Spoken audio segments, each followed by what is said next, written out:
శ్రీకాకుళం జిల్లా టెక్కలిలో వైసీపీకి big shock.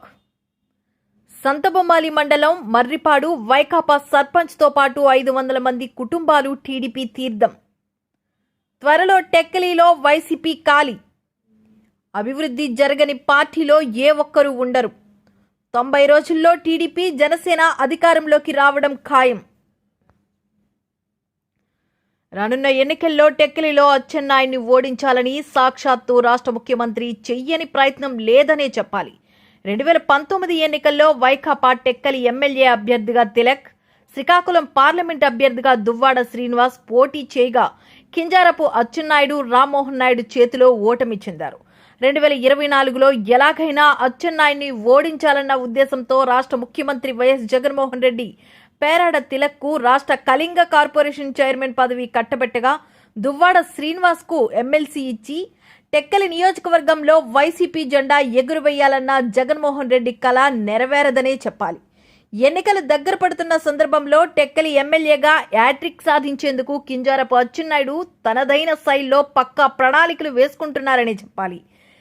Nandigam మండలానికి పట్టుకొమ్మమైన కాపు తెంబూరు గ్రామంలో ఇటీవల వైసీపీ కార్యకర్తలు, నాయకులు టీడీపీ తీర్థం పుచ్చుకోగా సంతబొమ్మాలి మండలం మర్రిపాడు వైకాపా సర్పంచ్ సంతబొమ్మాలి మాజీ పిఏసిఎస్ అధ్యక్షులు అట్టాడ రాంప్రసాద్, మాజీ ఎంపీటీసీ బత్సల సావిత్రమ్మ, వడ్డివాడ మాజీ సర్పంచ్ వసంతరావు, తాళ్లవలస మాజీ సర్పంచ్ గున్నా నాగభూషణ్ రావుతో పాటు బావనపాడు, వడ్డివాడ, మలగాం పంచాయతీల నుంచి శనివారం మర్రిపాడులో కింజారపు అచ్చెన్నాయుడు, ఎంపీ రామ్మోహన్ నాయుడు ఆధ్వర్యంలో టీడీపీలో చేరారు. వారందరికీ కింజారపు అచ్చెన్నాయుడు, ఎంపీ రామ్మోహన్ నాయుడు పార్టీ కండువా వేసి ఆహ్వానించారు. ఇదంతా చూస్తుంటే టెక్కలిలో వైసీపీ ఖాళీ అవుతుందని పలువురు వ్యాఖ్యానిస్తున్నారు.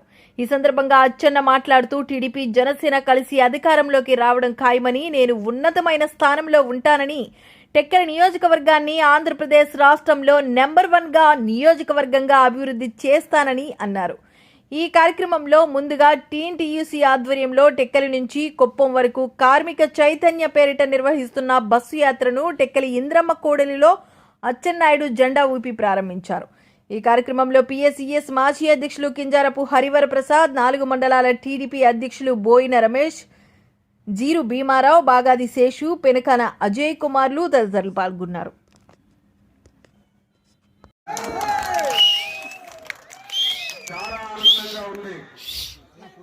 ఇది ఒక శుభ పరిణామం. రాసుకోండి మీరు. రేపు 2024లో తెలుగుదేశం పార్టీ, జనసేన ప్రభుత్వం వస్తుంది. మనకి రాష్ట్రంలో మంచి గౌరవం దక్కుతుందని ఈ సందర్భంగా తెలియజేస్తున్నాను. ఎందుకు ఈ మాట అంటున్నానంటే 2014 ఎలక్షన్లకు ముందు సంతబొమ్మాలి మండలంలో మొట్టమొదటి కార్యక్రమం మా రాంప్రసాద్ చేతుల మీదుగా ఆరోగ్యంగా చేశాం. 2014లో విజయదుందును మోగించి అధికారంలోకి వచ్చి 5 సంవత్సరాలు నేను 4-5 సార్లు ఎమ్మెల్యే అయ్యాను. ఎంతో మంది ముఖ్యమంత్రులను చూశాను. చంద్రబాబు నాయుడు గారు కూడా ముఖ్యమంత్రిగా చూశాను. ఫస్ట్ టైం 2014, 2019 చంద్రబాబు నాయుడు గారి నాయకత్వంలో ఈ రాష్ట్ర ప్రజలకి స్వర్ణయుగం అని చెప్పి మీ అందరికీ ఈ సందర్భంగా తెలియజేస్తున్నాను. ఎందుకు ఆ మాట అంటున్నానంటే 5 సంవత్సరాలు రాష్ట్రం విడిపోయి ఆర్థిక ఇబ్బందులున్నా, రాష్ట్రానికి రాజధాని లేకపోయినా, కొత్తగా మనం వచ్చినా మనకెవ్వరికి బాధ తెలియకుండా అభివృద్ధిని, సంక్షేమాన్ని సమాంతరంగా ముందుకు తీసుకెళ్లినటువంటి నాయకుడు మన నాయకుడు చంద్రబాబు నాయుడు గారు అని చెప్పి నేను గర్వంగా చెప్తున్నాను. ఎక్కడికో వెళ్ళవలసిన అవసరం లేదు. ఆంధ్రప్రదేశ్ రాష్ట్రం గురించో, శ్రీకాకుళం జిల్లా గురించో, సంతబొమ్మాలి మండలం గురించో చెప్పనవసరం లేదు. ఒక్క మర్రిపాడు పంచాయతీని మీరు తీసుకోండి. 5 సంవత్సరాల్లో మనం చేసిన కార్యక్రమాలు తప్ప కరువొచ్చినా వరదొచ్చినా ఇబ్బంది వచ్చినా మనం సహకరించినటువంటి సహకారం తప్ప ఎవరికి ఇబ్బంది వచ్చినా వెంటనే వచ్చి మీ అందరికీ ఆదుకున్న కార్యక్రమాలు తప్ప ఈ 5 సంవత్సరాల్లో ఎవరికైనా ఏదైనా జరిగిందంటే మీరు వచ్చి చెప్పాలని చెప్పి సందర్భంగా తెలియజేస్తున్నాను. నేను ఈ సందర్భంగా ప్రతి ఒక్కరికి చేతులెత్తి దండం పెడుతున్నాను. తెలుగుదేశం పిలుస్తుంది, రండి, కదలి రండి, మన భవిష్యత్తుని, మన అభివృద్ధిని, మన సంక్షేమాన్ని మనమే చేసుకుందామని చెప్పి ఈ సందర్భంగా మీ అందరికీ తెలియజేస్తున్నాను. మనం 5 సంవత్సరాలు ఎన్నో కార్యక్రమాలు చేశాం. కానీ 2019లో ఒక దురదృష్టం ఈ రాష్ట్రానికి జరిగింది. ఒక్క అవకాశం అని చెప్పి ఆచరణ కానటువంటి హామీలు జగన్మోహన్ రెడ్డికి ఈ మర్రిపాడు నుంచి అడుగుతున్నాను. 5 సంవత్సరాల్లో పాదయాత్ర చేసి గ్రామ గ్రామానికి వచ్చి 709 హామీలు ఈ రాష్ట్ర ముఖ్యమంత్రి ఆంధ్రప్రదేశ్ ప్రజానీకానికి ఇచ్చారు. ఎవరు కనబడితే వాడికి హామీ ఇచ్చాడు. ఎవరు ఏది అడిగితే నన్ను ముఖ్యమంత్రి చేయండి, నేను వెంటనే చేస్తానని 709 హామీలు జగన్మోహన్ రెడ్డి ఇచ్చాడు. ఎన్ని అమలు చేశాడంటే అరాకొర 73 హామీలు అమలు చేశాడు. ఆయన స్థానంలో ఏ ఒక్కరున్నా సరే ప్రజలకి ముఖం చూపించరు. ఒకే ఒక్కటి మీ అందరికీ నేను చెప్తున్నాను, మహిళా సోదరీమణులు ఉన్నారు. ఒకసారి జగన్మోహన్ రెడ్డిని కొట్టి ఆయన స్పీచ్ వినండి. అమ్మలారా, అక్కలారా, చంద్రబాబు నాయుడు గారు మందు మీ మొగుళ్ళకి బాగా తాగిస్తున్నారు, ఆరోగ్యం పాటుపట్టేస్తున్నాడు, చాలా ఇబ్బందులు జరుగుతున్నాయి, నన్ను ఓటు వేయండి, నేను వచ్చిన వెంటనే మద్యపానాన్ని నిషేధిస్తానని చెప్పి జగన్మోహన్ రెడ్డి చెప్పాడో లేదో మీరందరూ ఒక్కసారి ఆలోచించండి. అదే కాదు, ప్రమాణం చేశారు 2024లో మద్యపానాన్ని నిషేధించిన తర్వాతే నేను ప్రజలకి ఓట్లు అడుగుతాను, లేకపోతే రాజకీయాలలో ఉండనని పచ్చి అబద్ధాలు మాట్లాడినటువంటి జగన్మోహన్ రెడ్డి ఈరోజు మద్యం ఎత్తేసాడా? దొరకడం లేదా? ఎంత దారుణం అంటే, ఎంత క్రిమినల్ అంటే, ఎంత అవినీతి పరుడంటే ఎవరికీ ఆలోచనలు రావు. మీరు చూసారా? ఇసుక ప్రభుత్వం దగ్గర ఉండకూడదు, ఫ్రీగా వదలాలి. అది ప్రభుత్వం దగ్గరికి తెచ్చుకొని ఎవరికి ఇసుక దొరకకుండా, పనులు లేకుండా 5 సంవత్సరాలు ఇబ్బంది పెట్టారు. ప్రజల దగ్గర ఉండవలసింది, వ్యాపారస్తుల దగ్గర ఉండవలసినటువంటి బ్రాండీ షాపులు ఆయన తీసుకున్నారు.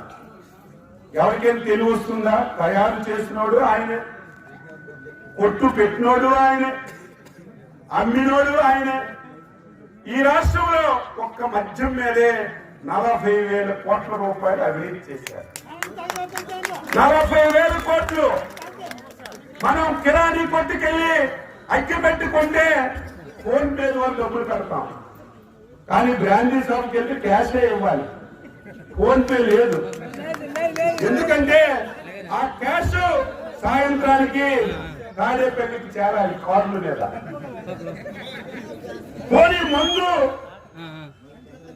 మంచి దొరుకుతుందంటే పాత బ్రాండ్లు ఏమీ దొరకడం లేదు.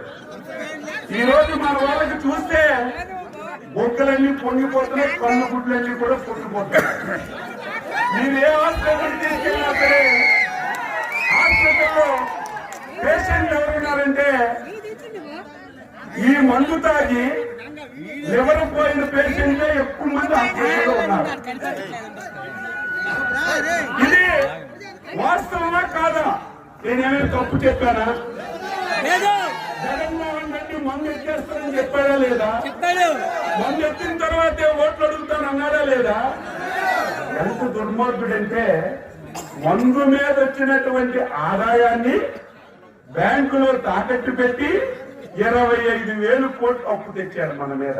అంటే నువ్వు తాగినా తాగకపోయినా గోకులతో పట్టైనా 25 సంవత్సరాలు నీకు మందు పట్టిస్తారు. తప్పదు, ఎందుకంటే మన మీద అప్పు తెచ్చాడు. అటువంటి పచ్చి అబద్ధాల కోరు, పచ్చి దగాకోరు మందు రేటు విపరీతంగా పెంచాడు. నేను తప్పు పట్టను, రోజంతా కష్టపడతారు. ఒక క్వార్టర్ మందు తాగడం అలవాటు. అది 60 70 దొరికేది, ఈ రోజు 250 అయింది. అది కూడా మంచి మందు కాదు. అందుకే మందు బాబులకి బంపర్ ఆఫర్ ఇచ్చారు చంద్రబాబు నాయుడు. నిన్న మందు రేట్లన్నీ కూడా తగ్గిస్తున్నాం. మళ్ళీ నాణ్యమైనటువంటి మందు, మంచి బ్రాండ్లు మీకు దొరికే విధంగా ఏర్పాటు చేస్తాం. జగన్మోహన్ రెడ్డి లాగా మందు ఎత్తేస్తామని మన రాష్ట్రంలో చంద్రబాబు నాయుడు ఏ నిర్ణయం తీసుకుంటే దేశంలో అందరు ముఖ్యమంత్రులు అది అమలు చేసేవారు. ఈ రోజు అటువంటి రాష్ట్రాన్ని ఆంధ్రప్రదేశ్ గా మార్చాడు. మీరు టీవీలు చూస్తున్నారా? అంగన్వాడీ స్ట్రైక్ చేస్తున్నారా? మున్సిపల్ కార్మికులు స్ట్రైక్ చేస్తున్నారా? ఆశా వర్కర్లు స్ట్రైక్ చేస్తున్నారా? ఈ రోజు సర్వశిక్ష అభియాన్ టీచర్లు స్ట్రైక్ చేస్తున్నారా? ఎందుకు? ఆయన నియమించుకున్నటువంటి వాలంటీర్లు కూడా స్ట్రైక్ చేస్తున్న విషయాన్ని ఈ ప్రభుత్వం గుర్తించాలి. ఎందుకు ఈ రకంగా తయారైంది? నీకు అసలు తెలివి లేదు, నీకు బుర్ర లేదు. ఏ ముఖ్యమంత్రి అయినా సరే రాష్ట్ర ఆదాయాన్ని పెంచాలి. రాష్ట్ర ఆదాయాన్ని పెంచితేనే రేపు మనం సంక్షేమ పథకాలు ఇవ్వగలం. ఆదాయం లేకుండా అప్పులు అప్పారావు. నీకు ఒక్క విషయం అప్పులు అప్పారావు ఎందుకుంటున్నానంటే ప్రతి మంగళవారం ఈ సంవత్సరం 36 మంగళవారాలు వచ్చాయంట. 36 మంగళవారాలు వస్తే ప్రతి మంగళవారం అప్పుకెళ్తాడు. నేను చెప్పడం కాదు, 36 మంగళవారాల్లో 34 మంగళవారాలు అప్పు వాళ్ళు ఏకైక ముఖ్యమంత్రి ఎవరైనా ఉన్నారంటే జగన్మోహన్ రెడ్డి. నిన్న లేదు మొన్న 5,000 కోట్లు తెచ్చారు. దేనికంటే ఏదో పెన్షన్లు ఇవ్వడానికి, ఉద్యోగస్తులకు జీతాలు ఇవ్వడానికని. ఈరోజు చాలా మంది ఉద్యోగస్తులు వచ్చి నాకు జీతం పడడం లేదు, నాకు పెన్షన్ పడడం లేదని చెప్తున్నారు. ఎక్కడికి వెళ్తుంది ఈ డబ్బు? ఒక్కసారి మీరు తలకాయ పెట్టండి. 13,000 కోట్ల రూపాయలు అప్పు చేశారు 4 సంవత్సరాలు 7 మాసాల్లో. 13,000 కోట్ల రూపాయలు అప్పు చేశారు. 13 లక్షల కోట్లు తప్పైంది. 13 లక్షల కోట్లు.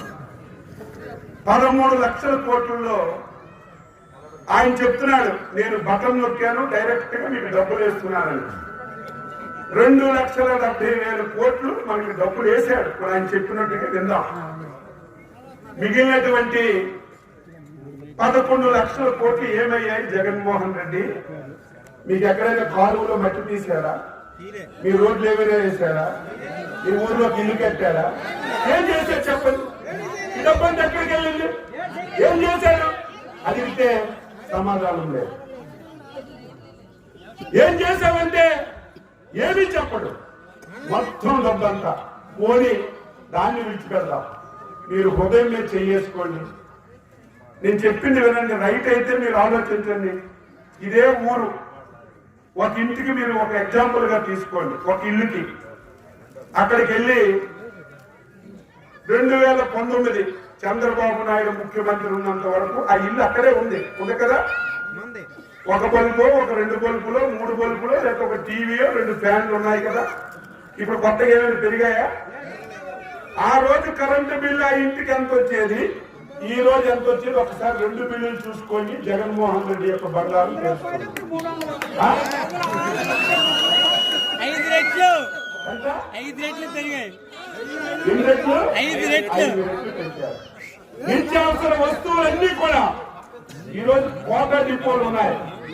మనం ఉన్నప్పుడు బియ్యం ఇచ్చేవాళ్ళు, కందిపప్పు ఇచ్చేవాళ్ళు, పంచదార ఇచ్చేవాళ్ళు, ఇచ్చేవాళ్ళ లేదా? పండుగ వస్తే శంకరంగా కానుకలు ఇచ్చేవాళ్ళు. ఈ రోజు ఎక్కడైనా సరే కోటా డిపోకి వెళ్తే వైసీపీ నాయకులు విర్రవీగి మాట్లాడుతున్నారు. కొంతమంది వైసీపీ నాయకులకి భూమి ఆకాశం కనిపించడం లేదు. వాళ్ళందరికీ మర్రిపాడు నుంచి చెప్తున్నాను, అయ్యా మీ నాయకుడి మనస్తత్వం మీకు తెలియదు. ఆయనకి పుట్టించిన తల్లి మీద గౌరవం లేదు, పుట్టిన తోబట్టు చెల్లి మీద లేదు. ఎంతవరకు మీరు చూశారో లేదో, ఎమ్మెల్యేలు 5 సంవత్సరాలు ప్రాణం పెట్టిన ఎమ్మెల్యేలు ఈ రోజు మొత్తం వదిలేసి వెళ్ళిపోతున్నారు. అంటే రేపు మీకు ఎవరు దిక్కుంటారు? కనీసం నేను అధికారం లేకపోయినా కార్యకర్తలకు 5 సంవత్సరాలు కాపాడుకొని నిలబెట్టుకున్నాను.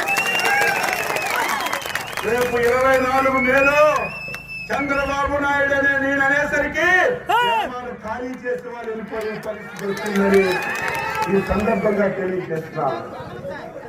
మొత్తం నేను ఇన్ని ఎలక్షన్లు చూశాను, ఇన్ని ప్రభుత్వాలను చూశాను, ఎంతమంది ముఖ్యమంత్రులు చూశాను, కానీ ఇంత వ్యతిరేకత ఒక ముఖ్యమంత్రి మీద నా జీవితంలో నేను ఎప్పుడు చూడలేదు.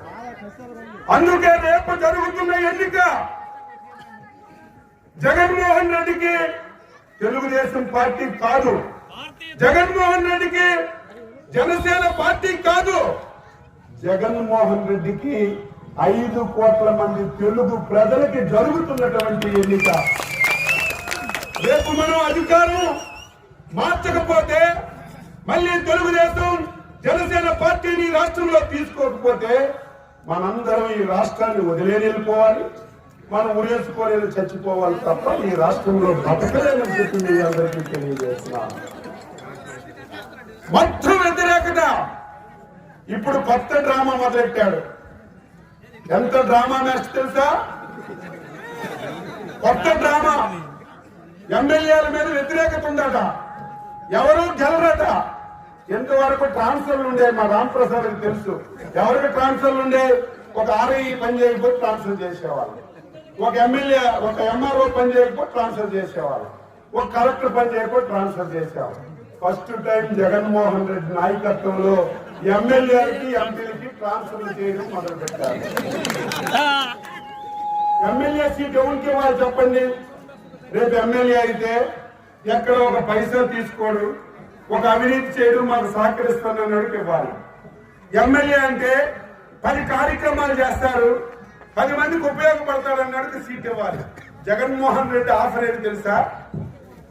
చంద్రబాబు నాయుడికి ఎవడైతే బండబూతులు తిడతాడు, పవన్ కళ్యాణ్కి ఎవడైతే బండబూతులు తిడతాడు, లోకేష్ బాబుకి ఎవరైతే బండబూతులు తిడతారో ముందెళ్ళి తిట్టడానికి అప్పుడు సీట్ ఇస్తారు. ఎంత దారుణం ఇది! ప్రజాస్వామ్యాన్ని ఎటు తీసుకెళ్తున్నాడు? ఎంత బాధ! ఎంత దారుణం ఇది! ప్రజాస్వామ్యాన్ని ఎటు తీసుకెళ్తున్నాడు? ఎంత బాధ ఆవేదన కలుగుతుంది! ఇవన్నీ ప్రజలు తెలుసుకోవాలని చెప్పి ఈ సందర్భంగా తెలియజేస్తున్నాను. నా బాధ ఆవేదన ఒక్కటే, 2019 ఒక్కసారి చంద్రబాబు నాయుడు అధికారాన్ని తీసుకురాగలిగితే ఆంధ్రప్రదేశ్ రాష్ట్రం దేశంలోనే అగ్రగామిగా తయారయ్యేది. టెక్కలి నియోజకవర్గం అదే స్పీడ్ తో పనిచేస్తే ఎంత అభివృద్ధి జరిగేదో మీ అందరికీ ఒక్కసారి ఆలోచన చేయమని చెప్పుకుంటున్నాను. ఏది ఏమైనా సరే మనందరం మన రాష్ట్రం గురించి పనిచేద్దాం. నేను తెల్లవారి వైజాగ్ నుంచి వస్తుంటే ఒక ముసలివాడు విశాఖపట్నం 3 రాజధానులని అన్నాడు. 5 సంవత్సరాలు అయింది. ఈ 5 సంవత్సరాల్లో 3 రాజధానులు లేదు, ఒక రాజధాని లేదు. మనం ఎక్కడికి వెళ్ళినా సరే మన రాజధాని ఏదంటే చెప్పుకోలేని పరిస్థితి. విశాఖపట్నానికి రాజధాని అని చెప్పి బ్రహ్మాండమైనటువంటి ఋషికొండ, మొత్తం ఋషికొండని బోడిగుండు చేసి 500 కోట్ల రూపాయలతో ఇల్లు కట్టారు. జగన్మోహన్ రెడ్డి మేడం భారతీరెడ్డి కలిసి సముద్రాన్ని చూసి ఎంజాయ్ చేయడానికి 500 కోట్ల రూపాయలు కట్టారు. నాకు ఒక వ్యక్తి చెప్పాడు, పాత్రికేయులకు కూడా తెలియజేస్తున్నాను, అక్కడ కొన్ని లక్షల లైట్లు ఆ ఇంటిలో రాత్రింబవళ్ళు ఎలుగుతున్నాయి, ఆపడం లేదు, అక్కడ ఎవరూ లేడు, మొత్తం లైట్లన్నీ ఎలుగుతున్నాయి. ఈది లైట్లు కరెంటు బిల్లు కట్టలేదని మొత్తం పీకేస్తాడు. ఎంత సైకో, ఎంత దారుణమా! జగన్మోహన్ రెడ్డి ప్రజలంత అమాయకులు, అడగడం లేదని ఇంత దారుణాలుగా తయారైతే ఎక్కడికి వెళ్ళాలని చెప్పి ఈ సందర్భంగా తెలియజేస్తున్నాం. అందుకే మనందరం ఆలోచిద్దాం. ఒక్కసారి ఏదో నా గురించో తెలుగుదేశం గురించో కాదు, మన రాష్ట్రం గురించి, రాష్ట్ర భవిష్యత్తు గురించి. ఈ రోజు ఎక్కడికి వెళ్ళినా సరే యువత బయటకు వస్తున్నారు. ఉద్యోగాలు లేక ఎంత మోసం చేశాడంటే 2,70,000 ఉద్యోగాలు ఖాళీలు ఉన్నాయి. నన్ను ముఖ్యమంత్రి చేయండి, ప్రతి జనవరి 1వ తారీఖున నోటిఫికేషన్ ఇచ్చి ఉద్యోగాలు తీస్తానన్నాడు. ఒక్క ఉద్యోగం తీయలేదు. మెగా డిఎస్సీ తీస్తానన్నాడు, ఒక్క డిఎస్సీ తీయలేదు. పోనీ పరిశ్రమలు వస్తాయంటే మొత్తం పరిశ్రమలన్నీ వీడికి జరిసి బయటికి వెళ్ళేటువంటి పరిస్థితి వచ్చింది. అందుకే గెలవడం జరిగిపోయింది. ప్రొసీజరే జరగాలి. ఎలక్షన్లు, నోటిఫికేషన్, నామినేషన్లు, ఈ ప్రొసీజరే జరగాలి తప్ప తెలుగుదేశం జనసేన పార్టీ అధికారంలోకి వచ్చినట్టుగా అని చెప్పి మీ అందరికీ తెలియజేస్తున్నాను. రేపు అధికారంలోకి వస్తే బ్రహ్మాండమైనటువంటి కార్యక్రమాలు, సూపర్ 6 మీకు తెలుసుంటది. సూపర్ 6 లో మహిళలకి మహాశక్తి అనే కార్యక్రమం పెట్టాం. రేపు చంద్రబాబు నాయుడు అధికారంలోకి వస్తే మహిళలందరూ ఆర్టీసీ బస్సులో ఇక్కడి నుంచి ఆంధ్రప్రదేశ్ లో ఎక్కడికి వెళ్ళినా సరే మీకు ఫ్రీ బస్ సర్వీస్ కల్పిస్తున్నాం. చంద్రబాబు నాయుడు గారు జగన్మోహన్ రెడ్డి లాగా మోసం చేయడం కాదు, మీ దగ్గరికి వచ్చాడు. మీ ఇంటిలో చదువుకున్న పిల్లలు ఎంతమంది ఉంటే అంతమందికి 15,000 రూపాయలు ఇస్తానని చెప్పాడు అమ్మఒడి కింద. ఎలక్షన్ అయిన తర్వాత ఒక్కడికే ఇస్తానన్నాడు.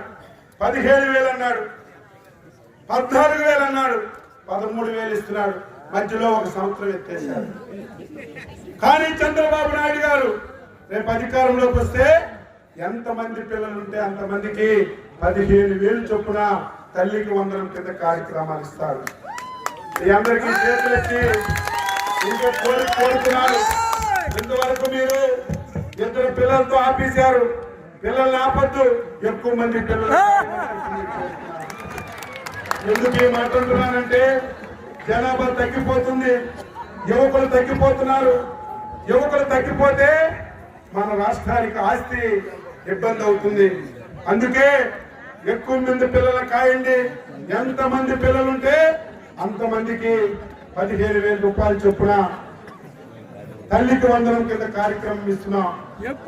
ఈ రోజు 18 సంవత్సరాల తర్వాత 60 సంవత్సరాల లోపు ఇంటిలో ఎంతమంది ఆడవాళ్ళు ఉంటే నెలకి ఒక మహిళకి 1,500 చొప్పున ప్రతి ఒక్కరికి ఆర్థిక సహాయం అందిస్తున్నాం.